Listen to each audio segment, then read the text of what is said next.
अगर आपने पार्ट 1 नहीं देखा है तो आई बटन पे क्लिक करके पहले पार्ट 1 देखें। 1.1 colonial domination and resistance. French द्वारा वियतनाम के कॉलोनाइजेशन के कारण कॉलोनियल रूलर्स और वहां के लोगों में आए दिन कॉन्फ्लिक्ट्स होते रहते थे। फ्रेंच का कंट्रोल वैसे तो मिलिट्री और इकोनॉमिक डोमिनेशन में दिखता था, लेकिन वियतनाम के कल्चर को रीशेप करने या कहें कि तहस नहस करने के लिए फ्रेंच ने एक अच्छा सिस्टम बनाया था। फ्रेंच और उनके डोमिनेशन का एहसास कराने वाली हर चीज के खिलाफ वियतनाम के हर लेवल के लोगों ने संघर्ष किया और यहीं से वियतनाम में नेशनलिज्म का बीज पड़ा। फ्रेंच ट्रूप्स ने पहली बार 1858 में वियतनाम की धरती पर डेरा डाला और 1880 के मध्य आते आते उन्होंने देश के नॉर्दर्न रीजन पर कब्जा कर लिया। फ्रैंको चाइनीज वॉर के बाद उन्होंने टोंकिन और अन्नाम पर भी कब्जा कर लिया।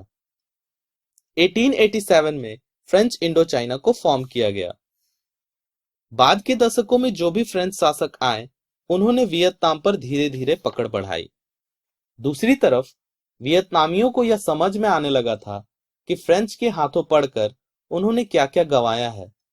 वियतनाम में नेशनलिस्ट रेजिस्टेंस इसी के कारण विकसित हुआ। फेमस ब्लाइंड पोएट गुएन दिन चियो 1822 टू 1888 उन्होंने अपने देश की दुर्दशा पर दुख जाहिर करते हुए कहा था कि ये उनके देश में क्या हो रहा है। उन्होंने इसके ऊपर कुछ पंक्तियां भी लिखी थी। उन्होंने कहा था, मैं अनंत काल तक अंधकार में रह सकता हूं, गद्दारों का मुंह देखना मुझे मंजूर नहीं। मुझे कोई इंसान न दिखे, मगर किसी इंसान की तकलीफ मुझसे देखी नहीं जा सकती। मैं कुछ न देखूं कोई बात नहीं, पर मैं अपने वतन को छिन्न भिन्न होते नहीं देख सकता। 1.2 Why the French thought colonies necessary।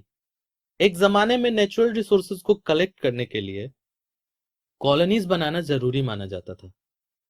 बाकी अदर यूरोपियन कंट्रीज की तरह फ्रांस को भी यह लगता था कि दुनिया के बैकवर्ड क्लासेस तक सिविलाइजेशन की रोशनी पहुंचाना एडवांस्ड यूरोपियन कंट्रीज का मिशन था। फ्रांस ने मेकांग डेल्टा में खेती को बढ़ावा दिया और वहां पर कैनल्स और ड्रेनिंग सिस्टम बनवाए, बड़े पैमाने पर इरिगेशन सिस्टम बनवाया और वहां के लोगों को जबरन काम पर लगाकर राइस की खेती करने को कहा।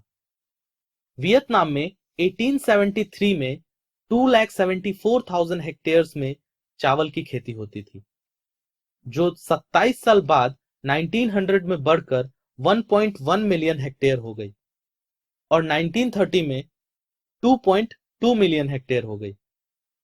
वियतनाम का 2/3 चावल इंटरनेशनल मार्केट में जाने लगा था। वियतनाम 1930 में दुनिया का तीसरा सबसे बड़ा चावल का एक्सपोर्टर बन गया था। व्यापार के लिए गुड्स का ट्रांसपोर्ट, मिलिट्री टुकड़ी को एक जगह से दूसरी जगह ले जाने और पूरे रीजन पर कंट्रोल पाने के लिए फ्रांस ने इंफ्रास्ट्रक्चर पर काम करना शुरू कर दिया। पूरे इंडो चाइना से गुजरने वाला एक रेलवे नेटवर्क बनाया गया, जिसके माध्यम से नॉर्दर्न और साउदर्न पार्ट चीन से जोड़े गए।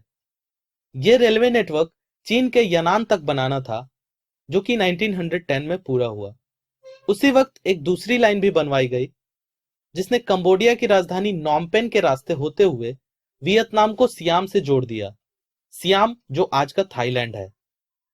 1920 आते आते फ्रांस ने अपने बिजनेस में काफी मुनाफा कमाया। उसके बाद फ्रांस ने वियतनाम की सरकार पर धीरे धीरे दबाव बनाया कि वे अपनी इंफ्रास्ट्रक्चर को और अच्छा करें। 1.3 Should colonies be developed? Mother countries के हितों को पूरा करने के लिए कॉलोनीज बनाना आवश्यक था। अब सवाल यह है कि मदर कंट्रीज के हितों को पूरा कैसे करें। इन्फ्लुएंशियल राइटर और पॉलिसी मेकर पॉल बर्नार्ड जैसे लोगों का मानना था कि कॉलोनीज का विकास होना जरूरी है।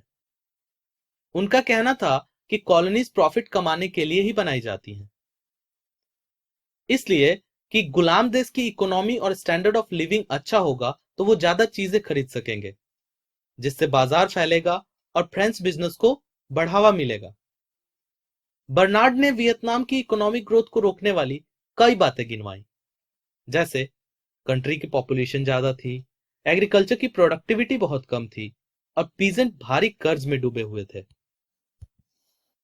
रूरल पॉवर्टी को कम करने के लिए और एग्रीकल्चर को बढ़ावा देने के लिए उन्होंने कहा कि जैसा लैंड रिफॉर्म जापान में 1890s में हुआ था, वैसा ही वियतनाम में भी करना होगा। लेकिन इस रास्ते पर चलते हुए यह गारंटी नहीं थी कि सबको जॉब मिल जाएगा, जैसा कि जापान के अनुभवों से क्लियर हो चुका था। नए रोजगार पैदा करने के लिए इकोनॉमी का इंडस्ट्रियलाइजेशन करना बहुत जरूरी था।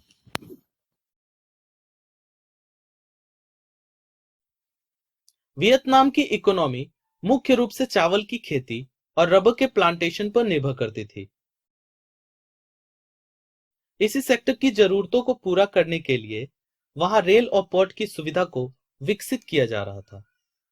रबर के प्लांटेशन में वियतनाम के लेबरर से इंडेंचर्ड कॉन्ट्रैक्ट के तहत काम कराया जाता था। बर्नार्ड के दिए राय के बिल्कुल अगेंस्ट फ्रांस ने वियतनाम की इकोनॉमी को सुधारने के लिए कुछ खास नहीं किया था। रूरल एरियाज में लैंडलॉर्ड का बोलबाला था, स्टैंडर्ड ऑफ लिविंग भी गिरता जा रहा था।